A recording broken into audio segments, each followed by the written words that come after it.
Assalamualaikum warahmatullahi wabarakatuh. Ya, ketemu lagi dengan saya di pertemuan perkuliahan arsitektur ya. Eh, Gimana kawan-kawan, kabarnya sehat? Ya, mudah-mudahan sehat ya, dalam selalu dalam kesehatan, kemudian selalu dalam lindungan Allah Subhanahu wa taala. Amin. Nah, untuk pertemuan ini kita akan membahas mengenai salah satunya adalah mata kuliah teori arsitektur. Di dalam mata kuliah ini banyak sekali hal-hal yang akan dibahas mengenai dasar-dasar arsitek ya, mulai dari pengertian, kemudian gaya, style, dan lain sebagainya gitu. Jadi berkaitan nanti mengenai dunia arsitektur.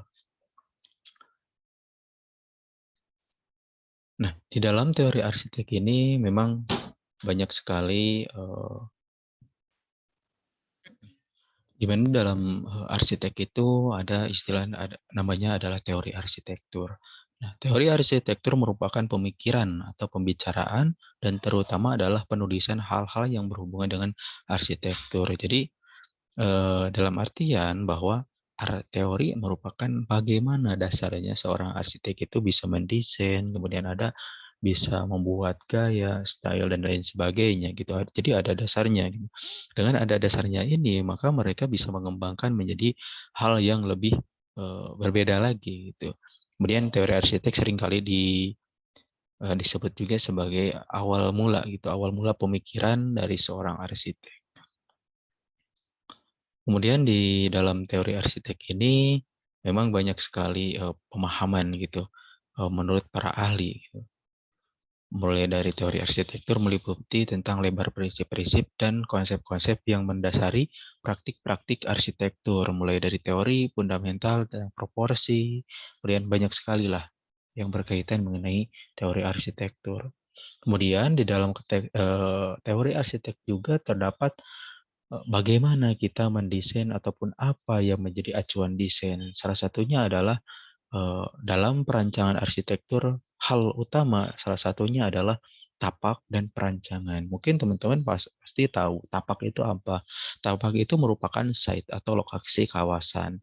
Nah, dengan adanya lokasi kawasan, maka kita akan tahu apa yang harus didesain. Kemudian bagaimana konsep kawasan tersebut. Selain itu juga kita harus mencari tahu dulu di mana lokasi kawasan, kemudian bagaimana elevasinya, kemudian bagaimana kondisi lahannya. Dengan mengetahui hal-hal tersebut, maka kita akan tahu, oh ternyata lokasinya berada di pusat kota.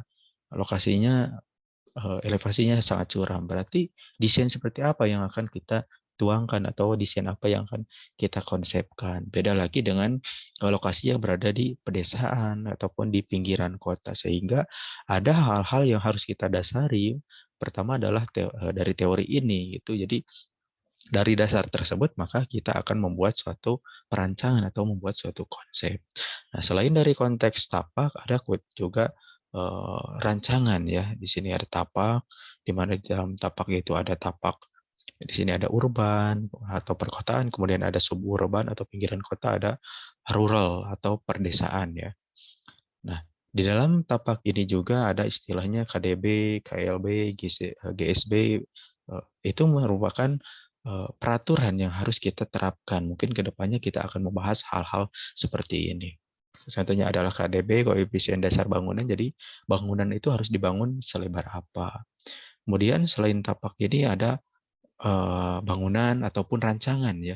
Dengan adanya rancangan maka kita akan mengetahui seperti apa konsep bangunan tersebut. Setelah kita mendapatkan konsep kawasan, maka kita bagaimana mengkonsepkan suatu bangunan, mulai dari fungsinya, zonasinya, sirkulasi, dan lain sebagainya. Nah, itulah menjadi salah satu dasar eh, dalam suatu perancangan ya, dalam pemikiran bagaimana kita mendesain ya, seperti itu. Nah, ya, mungkin seperti itu ya. Salah satunya ada dua poin utama. Yang pertama adalah tapak, yang kedua adalah rancangan ataupun bangunan. Itu hal yang tidak bisa dipisahkan. Dengan adanya tapak maka bisa ada bangunan gitu.